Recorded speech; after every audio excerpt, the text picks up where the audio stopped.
दोस्तों 1970s के आसपास जहां इंडिया खुद की मेडिसिन रिक्वायरमेंट्स का सिर्फ 5% मैन्युफैक्चर कर रहा था, वहीं आज जो मेडिसिन इंडियंस कंज्यूम कर रहे हैं उसमें से 95% मेडिसिन मेड इन इंडिया हैं। आज के टाइम इंडिया न केवल अपनी मेडिसिन रिक्वायरमेंट्स पूरी कर रहा है, बल्कि 2022 के 85% डेवलपिंग नेशंस, ग्लोबल मेडिसिन का 64%, यहाँ तक कि यूके में कंज्यूम हो रही 25% मेडिसिन मेड इन इंडिया है। और अभी रिसेंटली कोरोना में भी हमने देखा कि इंडिया ने 90 से ज़्यादा कंट्रीज़ को वैक्सीन सप्लाई की। इसके साथ ही फाइनेंशियल ईयर 2021-22 में इंडिया का medicine export record 1.2 lakh crore पर पहुंच गया है। तो hey guys, this is boy K, और आज की इस वीडियो में हम जानेंगे कि बाकी सेक्टर्स में इंडिया जैसा भी परफॉर्म कर रहा हो, मगर 1970s के बाद से इंडिया लगातार इस एक सेक्टर फार्मास्यूटिकल सेक्टर को कैसे डोमिनेट किया जा रहा है और कैसे इंडियन फार्मास्यूटिकल इंडस्ट्री आज $42 बिलियन के मार्क पर खड़ी है, जो कि 2021 के ईटी के सर्वे के हिसाब से साल 2030 तक $130 बिलियन पर पहुंच जाएगी। गाइज, इतनी तो बहुत सी कंट्रीज की जीडीपी भी नहीं होती। साथ ही हम ये भी जानेंगे कि इस एक इंडियन फार्मा कंपनी सिप्ला ने वर्ल्ड की टॉप एमएनसीज की मोनोपोली डिस्ट्रॉय कर मेडिसिन इंडस्ट्री को कैसे हमेशा के लिए बदल के रख दिया। इसके साथ ही वीडियो में हम ये भी समझेंगे कि पिछले कुछ सालों में कौन सा वो एक सीरियस चैलेंज है जो इंडियन फार्मा कंपनीज फेस कर रही हैं और हमारी गवर्नमेंट क्या कर रही है या क्या कर सकती है उन इशूज़ को सॉल्व करने के लिए। So let's start. दोस्तों, हमारी कहानी की शुरुआत होती है 1950s के आसपास। उस टाइम इंडियन फार्मा मार्केट्स में वेस्टर्न कंपनीज की ऑलमोस्ट 100% डोमिनेंस थी और basic fundamental right to life के रिस्पेक्ट से अगर देखा जाए तो ये एक ब्लंडर ही होगा कि कोई कंट्री अपनी मेडिकल रिक्वायरमेंट्स के लिए फॉरेन कंट्रीज पर डिपेंडेंट रहे। और इसी चीज़ को ध्यान में रखते हुए उस वक्त की इंडियन फार्मा कंपनी सिप्ला के चेयरमैन डॉक्टर यूसुफ हमीद ने कंपनी का मोटिव ऑफ फोकस प्रॉफिट से शिफ्ट करके सस्ती और जेनेरिक दवाइयाँ बनाने पर किया।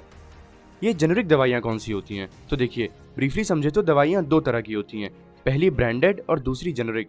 ब्रांडेड दवाइयाँ वो होती हैं जिसे किसी कंपनी ने अभी अभी डिस्कवर किया है और उसका पेटेंट करा लिया है, और इंडिया में मेडिसिन का पेटेंट 20 सालों के लिए मिलता है। तो अब वो कंपनी उस ब्रांडेड मेडिसिन को अगले 20 सालों तक अपने मनचाहे दाम पर बेचेगी। ऐसा रूल इसलिए है कि मेडिसिन बनाने वाली उस फार्मा कंपनी ने उस पर्टिकुलर दवाई की R&D पर जितने भी पैसे खर्च किए हैं, कम से कम उन 20 सालों में वो उन पैसों को रिकवर कर सके। एक एवरेज दवाई की R&D में 2.6 बिलियन का खर्च आता है, तो एक तरह से ये रूल ठीक भी है। और फिर जब 20 साल हो जाते हैं तो उस दवाई के फॉर्मूले को या उसके सॉल्ट को यूज़ करके अब कोई दूसरी कंपनी भी मेडिसिन बना सकती है, और इन दवाइयों को जेनेरिक दवाइयाँ कहते हैं। ये दवाइयाँ 85% तक सस्ती होती हैं। सस्ती इसलिए होती हैं क्योंकि इन पर अब कोई रिसर्च नहीं करनी होती, इनको सिर्फ मैन्युफैक्चर करना होता है, और इनका सॉल्ट, केमिकल कंपोजिशन, स्ट्रेंथ बिल्कुल ब्रांडेड दवाइयों की तरह एकदम सेम होता है। इसीलिए गवर्नमेंट हॉस्पिटल्स में ये जेनेरिक दवाइयाँ ही मिलती हैं, और हमारे प्राइम मिनिस्टर भी जेनेरिक दवाइयाँ यूज़ करने को कहते हैं। हम कानूनन व्यवस्था करने वाले हैं। डॉक्टर पर्ची लिखेंगे तो उसमें लिखेंगे कि जेनेरिक दवा खरीदने के लिए उसके लिए काफी है। तो उस टाइम सिप्ला ने यही जेनेरिक दवाइयां बनाने पर फोकस किया, और उसी दौरान वर्ल्ड वॉर 2 में जब यूरोपियन और वेस्टर्न कंट्रीज में मलेरिया, डायसेंट्री और डायरिया जैसी बीमारियां फैली थी, तो सिप्ला ने कम से कम दामों में उन कंट्रीज में सस्ती से सस्ती दवाइयां भेजी। हालांकि वो दवाइयां उनके रिक्वायरमेंट्स की 20% भी नहीं थी, मगर इससे ये बिलीव तो बन गया कि हाँ, सस्ती इंडियन दवाइयों से भी इलाज किया जा सकता है। और कोई चीज़ जब वेस्टर्न कंट्रीज में एक्सेप्ट होने लगती है तो धीरे धीरे पूरी दुनिया उसे मानने लगती है। 1980s आते आते वेस्टर्न कंट्रीज के साथ साथ रशिया, ऑस्ट्रेलिया, जापान जैसी कंट्रीज भी इंडियन मेडिसिन को ही प्रेफर करने लगे थे। और सिप्ला की ग्रोथ को देखते हुए कई और बिजनेसमैन और कैपिटलिस्ट इस बिजनेस में इंटरेस्टेड होने लगे, और 1961 में रेनबैक्सी लेबोरेटरीज की शुरुआत हुई, 1983 में सन फार्मा की शुरुआत हुई और 84 में डॉक्टर रेड्डी की। और क्योंकि इन कंपनीज को कम्पीट करना था सिप्ला से, तो इन नई कंपनीज के मेडिसिन के प्राइसेस भी कम से कम ही रहते थे। साल 2000 में जब अफ्रीका में HIV एड्स वायरस बहुत तेज़ी से फैल रहा था, जिसकी वजह से सिर्फ एक साल में 7,000 से ज़्यादा लोग मारे गए थे, और इस बीमारी की दवाइयाँ जो वेस्टर्न कंट्री सप्लाई भी कर रही थी, उनका 1% की एक साल का दवाई का कॉस्ट $10,000 था, मतलब 8 लाख रुपए। गाइस, उस टाइम अमीरों के लिए भी ये एक तरह से अनअफोर्डेबल था, और वो वेस्टर्न फार्मा कंपनीज अपनी दवाइयों पर हजार % मार्जिन कमाकर मोनोपोली एंजॉय कर रही थी, और इस चीज़ को लेकर WHO के ऑफिशियल्स भी काफ़ी वरिड थे। मगर फिर सिप्ला ने इंट्रोड्यूस की HIV एड्स की जेनेरिक दवाइयाँ। जो दवाइयाँ पहले 8 लाख में मिल रही थी, वो मात्र अब 31,000 रुपये में मिलने लगी, और उसके बाद तुरंत ही सिप्ला को WHO से HIV मेडिसिन का $300 मिलियन का कॉन्ट्रैक्ट भी मिल गया, जो कि सिप्ला ने बाकी इंडियन फार्मा कंपनीज के साथ मिलजुल कर टाइम से पहले ही पूरा कर लिया। और 2003 से 2008 के बीच अफ्रीका के HIV के केसेस में 18 गुना तक की कमी आई। और उस वक्त के UN के जनरल सेक्रेटरी मिस्टर कोफी एनन ने ओपनली मीडिया के सामने आकर बोल दिया कि अफ्रीकन एड्स में जो $2 बिलियन का खर्च हुआ है, अगर इंडियन फार्मा कंपनीज नहीं होती तो 2 बिलियन के बजाय हमें $200 बिलियन खर्च करने पड़ जाते और 3 लाख लोगों की जान का भी नुकसान होता। और उनके इस स्टेटमेंट के बाद तो एक तरह से इंडियन फार्मेसी ने वर्ल्ड में अपनी डोमिनेंस बना ली, और ऐसा हो भी क्यों ना, क्योंकि बेस्ट पार्ट तो ये है कि इंडिया कम प्राइस में एफिशिएंट और क्वालिटी मेडिसिन प्रोवाइड कर रहा था। जिसकी वजह से वर्ल्ड वाइड डॉक्टर्स भी इंडियन मेडिसिन को ही प्रीफर करने लगे। एक रिपोर्ट के हिसाब से वर्ल्ड की 133 कंट्रीज में आधे से ज़्यादा डॉक्टर्स इंडियन मेडिसिन को प्रिस्क्राइब कर रहे हैं। और दोस्तों HIV तो सिर्फ एक एग्जाम्पल है। इंडियन कंपनीज ने ट्यूबरक्यूलोसिस, मलेरिया, हेपेटाइटिस, मीजल्स, इन सब की दवाइयाँ ऑलमोस्ट 1% रेट पर सप्लाई की है। अच्छा, आपके मन में ये सवाल ज़रूर आ रहा होगा कि ये इंडियन कंपनीज इतनी सस्ती दवाइयाँ कैसे बेच लेती है। तो इसके दो मेन रीज़न है। पहला तो उन्हें R&D पर तो खर्च करना नहीं होता था, तो इन कंपनीज ने रिवर्स इंजीनियरिंग के जरिए दवाइयाँ सिर्फ मैन्युफैक्चरिंग करने पर ध्यान दिया। और दूसरा, जैसा चाइना मास प्रोडक्शन करके मैन्युफैक्चरिंग कॉस्ट कम कर लेता है, वैसे ही उस टाइम और इवन आज भी ये इंडियन फार्मा कंपनीज दवाइयों का मास प्रोडक्शन करती हैं, जिस वजह से उनकी पर डोज की कॉस्ट कम हो जाती है। और इन्हीं फैक्टर्स को यूज करते हुए इंडियन कंपनीज ने वैक्सीन डेवलप करना भी स्टार्ट कर दिया। और आज जो नॉर्मल HIV वैक्सीन आती है उसकी पर डोज की कॉस्ट 3000 रुपये, मगर इंडियन वैक्सीन सिर्फ 15 रुपये की है। और हेपेटाइटिस C, जिसकी वैक्सीन का प्राइस 49,000 पर डोज है, वो इंडियन कंपनीज 153 रुपीज़ में ऑफर कर रही हैं।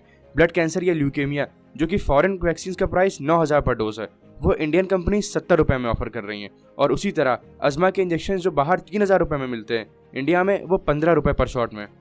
इसी वजह से आज वर्ल्ड के 65% बच्चे इंडियन वैक्सीन लगवा रहे हैं, जो कि मोस्ट प्रोबेबली गरीब नेशन से हैं।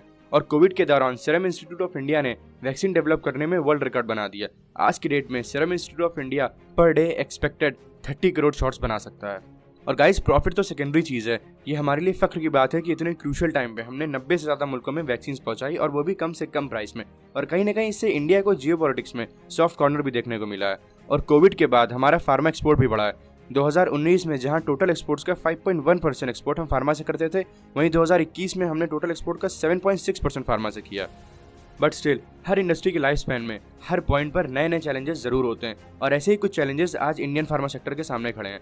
तो सबसे बड़ा चैलेंज है वो है रॉ मटेरियल्स। दोस्तों, भले ही इंडियन कंपनीज मैन्युफैक्चरिंग में सेल्फ सफिशिएंट है, मगर मेडिसिन के रॉ मटेरियल्स, जिन्हें हम API यानी एक्टिव फार्मास्यूटिकल इंग्रेडिएंट्स बोलते हैं, एग्जाम्पल क्रोसिन का API है पैरासीटामोल, अजिथ्रोमाइसिन का API है एमॉक्सिलिन ट्राईहाइड्रेट, इन सब के लिए हमें फॉरेन कंट्रीज पर ही डिपेंडेंट रहना पड़ता है। और फॉरेन कंट्रीज से मेरा मतलब सिर्फ चाइना से है। इंडिया अपने 75% APIs की रिक्वायरमेंट चाइना से पूरी करता है। हालांकि ऐसा हमेशा से नहीं था। साल 2010 तक इंडिया आधे से ज़्यादा APIs खुद से ही बना रहा था, मगर 2010 के बाद चाइना ने इंडियन APIs से 50% सस्ते दाम में APIs बेचना शुरू कर दिया, और अल्टीमेटली इंडियन फार्मा कंपनीज ने APIs बनाना ही छोड़ दिया, और सब के सब चाइना से इम्पोर्ट करने लगे। और ये बहुत ही क्रिटिकल इशू है, क्योंकि कहने को तो हम कुछ भी कह सकते हैं कि हम मेडिसिन बनाकर दुनिया भर में बेच रहे हैं, मगर कहीं ना कहीं रॉ मटेरियल सप्लाईज का कंट्रोल चाइना के पास है। और जब तक ऐसा है, हम मेडिसिन में खुद को एटलीस्ट आत्मनिर्भर तो नहीं कह सकते, क्योंकि चाइना का तो कुछ भरोसा नहीं। चाइना कब किस सिचुएशन में अपने रॉ मटेरियल सप्लाई रोक दे या मे भी प्राइसेस इंक्रीज कर दे, कुछ नहीं कहा जा सकता। और इस रॉ मटेरियल प्रॉब्लम को सॉल्व करने के लिए हमारे पास एक रास्ता जरूर है, डाइवर्सिफिकेशन। हम चाइना के साथ साथ US, सिंगापुर, इटली से भी APIs इंपोर्ट कर सकते हैं, जो कि ऑब्वियसली थोड़ा एक्सपेंसिव जरूर होगा, मगर चाइना पर एक साइकोलॉजिकल प्रेशर तो जरूर होगा कि इंडिया की API मार्केट में उनकी मोनोपोली नहीं है। और जो दूसरी प्रॉब्लम इंडियन फार्मा इंडस्ट्री के साथ है वो है लैक ऑफ इनोवेशन। देखिए, इंडिया लेबर्स में तो बहुत अच्छा है, बट टैलेंटेड मैन पावर और अच्छा इंफ्रास्ट्रक्चर ना के बराबर है। हालांकि इस प्रॉब्लम को सॉल्व करने के लिए गवर्नमेंट ऑफ इंडिया ने साल 2021 से 25 के बीच 500 करोड़ रुपए फार्मा इंडस्ट्री के R&D यूनिट सेटअप करने के लिए एलोकेट किए हैं। अब हालांकि ये अमाउंट बहुत कम है, बट फिर भी कुछ ना से कुछ तो बेहतर है। और इस सेक्टर में फॉरेन इन्वेस्टमेंट्स लाने के लिए खुद PM नरेंद्र मोदी ने नवंबर 2021 में फार्मा सेक्टर का first ever global innovation summit organise किया था। हाँ, इसके रिजल्ट्स तुरंत तो नहीं दिखेंगे, बट लॉन्ग टर्म में जरूर दिखेंगे। इसके अलावा इंडियन फार्मेसी की ग्रोथ में एक और हर्डल है, और वो है फॉरेन एमएनसीज की लॉबिंग। लॉबिंग का मतलब ऑफिशियल्स को रिश्वत देकर पॉलिसीज को चेंज करके अपने फेवर में करवा लेना। और ये लॉबिंग इंडिया में तो लीगल नहीं, मगर वेस्टर्न और यूरोपियन कंट्रीज में बिल्कुल लीगल है। और इसीलिए हिस्ट्री में भी ऐसा कई बार देखने को मिला है कि जब भी UN से इंडियन फार्मा कंपनीज को कोई कॉन्ट्रैक्ट मिलता है, एग्जाम्पल 2008 का फेमस पोलियो ड्रॉप कॉन्ट्रैक्ट, तो इजराइल, जापान या US बेस्ड एमएनसीज के पेट में बहुत दर्द होता है। और इस मुद्दे को farmer health secretary of India Mrs Sujata Rao ने UN में भी उठाया। हालांकि कोरोना में इंडिया ने वर्ल्ड वाइड जो की रोल प्ले किया है, उससे पर्सनली मुझे तो नहीं लगता कि अब कोई MNC सामने से तो लॉबिंग नहीं करेगी। और इसके साथ ही हमारे पास एक प्लस पॉइंट भी है। आज की डेट में इंडियन फार्मेसी के साथ वर्ल्ड के कई सारे NGOs, United Nations, red cross, doctors without boundaries जैसे बड़े प्लेयर्स भी खड़े हैं। तो गाइज, ये थी आज की वीडियो, जिसमें हमने इंडियन फार्मा इंडस्ट्री के ऑलमोस्ट सारे एस्पेक्ट्स कवर किए, जो कि as a responsible citizen of India हमें पता होने चाहिए। इसके साथ ही मेरी एक अपील भी है दोस्तों, अगर सिर्फ कंज्यूम करने वाली मेडिसिन की बात की जाए तो एक एवरेज इंडियन वर्ल्ड में 10th पोजीशन पर है कंज्यूमेबल मेडिसिन के एक्सपेंसेस के मामले में, और ये खर्च बहुत आसानी से कम किए जा सकते हैं अगर हमारे डॉक्टर्स जेनरिक दवाइयाँ प्रिस्क्राइब करने लगे।